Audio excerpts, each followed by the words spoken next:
Très chers frères et sœurs, que le Seigneur vous bénisse richement.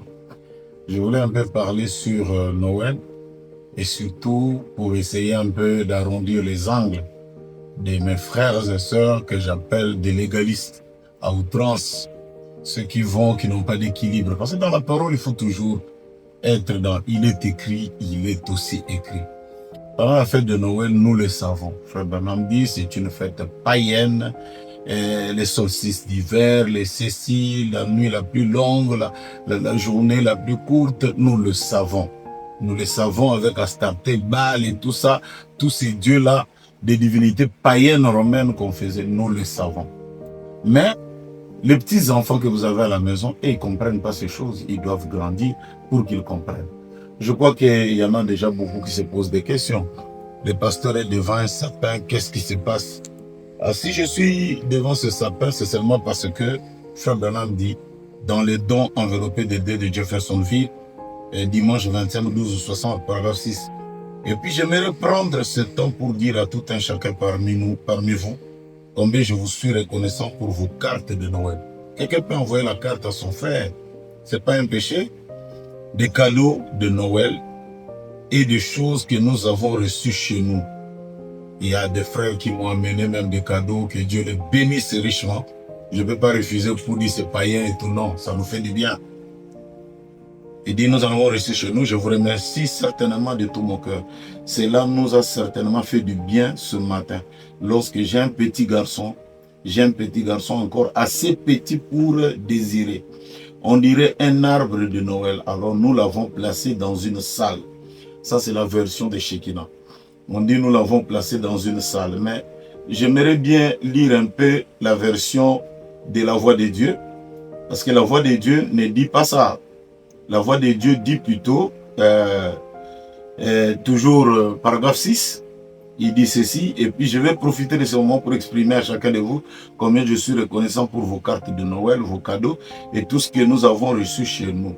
C'est vraiment du fond du cœur que je vous remercie. Cela nous a vraiment fait du bien ce matin, quand j'ai un petit garçon qui est encore assez jeune pour vouloir un sapin de Noël.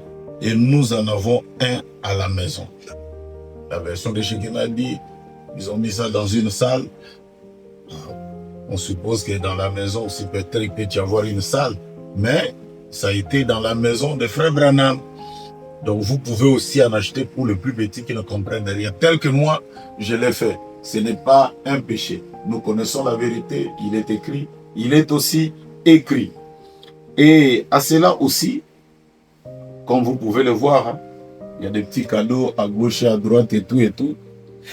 Et pourquoi tous ces cadeaux ici? Et c'est simplement parce que je réponds sur le Saint-Esprit Jeffersonville, USA samedi 19/12/59, paragraphe 157. Dites la vérité. Le Père Noël est une invention catholique au sujet d'un certain Chris Springer, dit Saint Nicolas. Un vieux saint allemand catholique d'il y a longtemps qui allait partout faisant du bien aux enfants. Et ils l'ont perpétué sous forme de tradition. Mais Jésus-Christ est le Fils de Dieu, il est réel et il vit. Maintenant, voici une question. La dernière alors, elle est très... Mais remarquez, il se peut que vous ne soyez pas d'accord avec moi sur ce sujet, mais c'est effectivement le cas. Rappelez-vous, faites-les amicalement, je vous en prie. Je vous aime et je n'aimerais pas vous blesser. Je veux être franc. Si je ne le peux pas, si j'ai dit un mensonge à mon fils, alors je suis un menteur. Voyez-vous, je vais lui dire la vérité. La vérité sur quoi? Sur le Père Noël. Bon, je lui parle du Père Noël, je lui dirai, oh bien sûr, il y a un Père Noël. Observez bien, papa, le soir de Noël. Hein? Qu'est-ce que votre papa fait le soir de Noël? Il y en a un. Mais c'est qui? Oui. Vous savez, l'autre jour, j'étais quelque part ici et j'ai essayé cela avec une petite fille. Il a essayé quoi? La même formule. Il y a un Père Noël, observez votre papa. Vous savez, l'autre jour, j'étais quelque part ici, j'ai essayé cela avec une petite fille, simplement pour voir. Avant-hier, on m'a réellement rendu la monnaie de ma pièce. J'étais dans un bâtiment et les gens se tenaient là, à la Kakermed, et j'allais là pour faire des provisions. Ainsi, nous étions là, ma femme et moi. Il y avait une toute petite fille qui n'avait plus de 18 mois.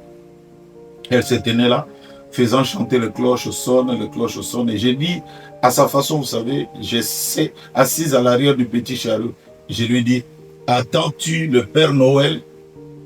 C'est mon papa, monsieur, répondit-elle. Je lui dis, merci ma chérie, tu es sage. Soyez quand même le Père Noël pour tes enfants. Voyez, moi, je suis le Père Noël pour ma maison.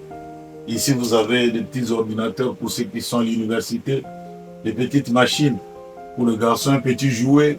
Il y a une machine à coudre pour la plus grande qui veut faire la couture ici à la maison. Faites-le. Ce n'est pas être en dehors de la parole de Dieu. Ça, c'est pour les petits enfants. Mais pour ceux-là qui sont un peu plus grands, je vais aussi vous donner votre cadeau d'anniversaire en tant que papa, en tant que pasteur. Et c'est ce que Frère Branham dit, nous avons vu son étoile et nous sommes venus pour l'adorer. Tucson, Arizona, lundi le 16 août 63, paragraphe 214. Inclinons maintenant la tête et chantons. Frère Branham se met à fredonner. J'abandonne tout. À présent, fixez votre pensée sur lui. Je vous souhaite la Noël la plus joyeuse, que Dieu envoie son étoile depuis l'Orient. Cette étoile qui s'était levée en Orient il y a 1900 ans et qui vous conduira jusqu'à la parole faite chair. Frère Branham continue à fredonner. J'abandonne, que l'étoile vous conduise jusqu'à la parole faite chair. Chose qui est difficile aujourd'hui, les gens ne le voient pas. Mais que cela soit ainsi, j'abandonne tout. Deuxième, c'est aussi un cadeau. Pourquoi il fallait que ce soit les bergers de Tucson, Arizona, lundi le 21/12/64, paragraphe 244. Que pouvons-nous faire? Dieu bien-aimé, que puis-je faire? Aide-moi ainsi que ces autres bergers à travers le monde, Seigneur. Les bergers de la parole pour la proclamer, Seigneur. L'année prochaine, aide-nous, Seigneur. Nous te prions.